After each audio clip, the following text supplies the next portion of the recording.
Party से है बिहार, और मुझे लगा कि आने वाले समय में जो पार्टी भविष्य है इस राज्य का, तो हम लोगों को चाहिए कि इस पार्टी को सहयोग करें। इस कारण हम लोग इस पार्टी से जुड़े हैं, और बिहार जहाँ तक पहुँचा है उससे आगे बिहार को ले जाए। आपको मैं इस संदर्भ में बताऊँ कि हमने राजनीति 1994 में समता पार्टी में नीतीश कुमार जी के नेतृत्व हम लोग ज्वाइन किए थे समता पार्टी, और उस समय भी मुझे लगा था कि नीतीश कुमार बिहार के भविष्य, क्योंकि उस समय जो लालू प्रसाद जी का राज था, उस राज से समाज के तमाम लोग काफी पीड़ित थे, और बिहार की दशा बहुत बिगड़ते चली जा रही, और उस परिप्रेक्ष्य में नीतीश कुमार जी उभरे थे, और उन्होंने उस समय के जो नेता थे, एक तरह से सर्वमान्य नेता बिहार के माने जा रहे थे, उनको उन्होंने चुनौती दी। उस समय मजाक भी उड़ाया जाता था, और समता रमता हो गया चुनाव के बाद, ऐसा कहा जाता था। लेकिन हम लोगों ने समझा कि नीतीश कुमार ही बिहार के भविष्य, और उनका हम लोगों ने साथ दिया, और साथ देने के बाद 2005 में बिहार का कमान उन्होंने संभाला और बिहार को एक दिशा दी। उसी तरह से आज 20 साल के बाद एक ठहराव आ गया है, उस सरकार में एक ठहराव आ गया है, उससे आगे अगर बड़ी छलांग लगानी है तो उसके लिए मुझे आज लग रहा है कि जन सुराज ही बिहार का भविष्य होगा। एक ईमानदार प्रतिबद्ध नेता के साथ हम लोग जुड़ रहे हैं, जैसे हम लोग नीतीश कुमार जी के साथ जुड़े थे, वो एक ईमानदार थे, प्रतिबद्ध थे। उसी तरह से आज के समय युवा हैं, ईमानदार हैं, प्रतिबद्ध हैं, और बिहार के भविष्य।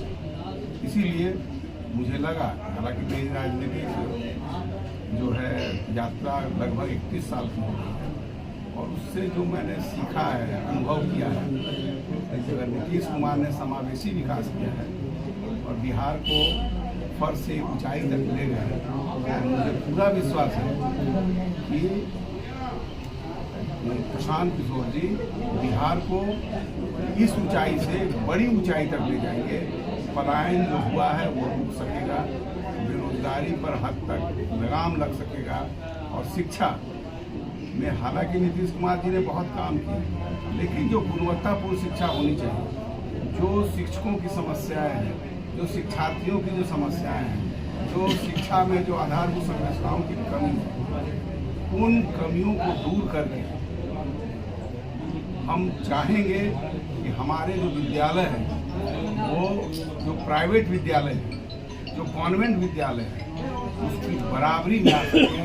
हमारे बच्चे सरकारी विद्यालय में नामांकन कराने के लिए लालायित रहे, अच्छी शिक्षा प्राप्त करने के लिए लालायित रहे, इस ऊंचाई तक मिले। आज जरूर नामांकन हुआ, लेकिन वो सिर्फ नामांकन हुआ, शिक्षक भी है, बहुत हद तक आधारभूत संरचना का निर्माण भी हुआ, लेकिन जो समस्याएं हैं, गुणवत्तापूर्ण शिक्षा की समस्या है, वो समस्या बरकरार है। जब तक हमारे इस राज्य के जितने भी सरकारी कर्मी हैं, जो समृद्ध लोग हैं, चाहे किसी भी वर्ग के, वो जब तक अपने बच्चों को सरकारी विद्यालय में नामांकन कराने के लिए लालायित नहीं होंगे, तब तक हम नहीं समझेंगे कि शिक्षा में सही सुधार हुआ है, शिक्षा में सही ढंग से विस्तार हुआ है, शिक्षा का विशेष प्रसार हुआ है। और आज इस ऊंचाई से उस ऊंचाई तक ले जाने के लिए मुझे लगता है कि प्रशांत किशोर जी प्रतिबद्ध है, उनका चुनाव चिन्ह भी बसता है, इसलिए वो मान रहे हैं कि हम शिक्षा के सुधार से ही समाज में बहुत परिवर्तन हुआ है। दुनिया के तमाम देशों ने सभी लोगों को शिक्षित किया है, जहाँ शिक्षा हुई है, संपूर्ण शिक्षा हुई है, वही देश जो है विकासशील से विकसित देश हुआ है। सरकार बनाने की नौबत पर मिली-जुली सरकार अगर बनानी पड़े, नीतीश कुमार हमारे नेता है, हमारा घर है, हम उससे इनकार नहीं करते। हमने अपने राजनीतिक जीवन नीतीश कुमार के नेतृत्व में शुरू किया, और मैं नीतीश कुमार के विचारों से आज भी प्रभावित हूँ। उनके विचारों से प्रभावित रहने के कारण ही लगभग 30 साल उनकी पार्टी में रहा। और मैंने पहले ही कहा इस बात कि अब जिस स्थिति में पार्टी आ गई है, अब जहाँ तक नीतीश कुमार जी को ले जाना था बिहार को, वहाँ तक ले गए। अब आगे मुझे उम्मीद नहीं है कि इस विकासशील जो राज्य है उसको जो है विकसित राज्य बनाने में अब उनका बहुत योगदान हो पाएगा, क्योंकि अब वो कुछ उनकी तबीयत खराब है। मैंने अपने इसमें भी लिखा है, ये जो है मैंने जो इस्तीफा दिया है उसमें भी मैंने लिखा है कि मैं अपने नेता नीतीश कुमार जी के प्रति इस संदर्भ में लगातार शीर्ष नेतृत्व को जानकारी देता रहा। हमें लगता है नहीं, हाँ इसमें हमने लिखा है, आज जब हमारे नेता नीतीश कुमार जी की सेहत ठीक नहीं है तो पार्टी के कुछ भ्रष्ट तत्वों ने अपने कब्जों में ले लिया है। पार्टी को कुछ भ्रष्ट तत्वों ने अपने कब्जों में ले लिया है। हमें अपनी बात करने का कोई मौका नहीं मिल रहा है। और मैंने अंतिम में लिखा है, इन परिस्थितियों में मैं जदयू के साथ नहीं रह सकता। मैं अपने नेता नीतीश कुमार जी के प्रति आभार व्यक्त करता हूं और उम्मीद करता हूं कि आप जल्दी ही स्वस्थ हों। चूँकि मुझे लगता है ऐसा कभी नहीं होता था, पार्टी में नेतृत्व से हम लोग नहीं मिल पाए। पहले हम लोग समय लेते थे, सवेरे समय मांगे शाम में मिलता था या दूसरे दिन मिल जाता था और सामने सामने बातें हो जाती थी।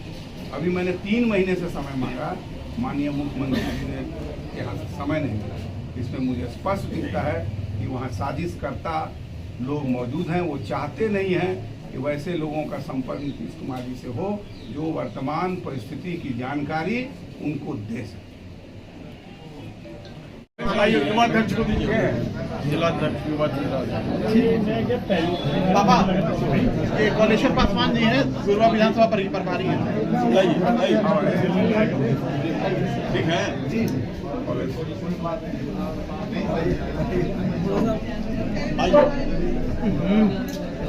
कैमरे गलत जगह लगे। जी भी है। बैठिए आप वो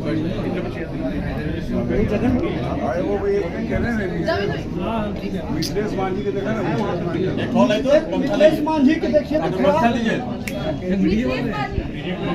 अगर आपने हमारा अभी तक चैनल सब्सक्राइब नहीं किया है तो कृपया चैनल सब्सक्राइब कर लें, लाइक करें, शेयर करें, कमेंट करें। तो मिलते हैं फिर किसी और खबरों के साथ।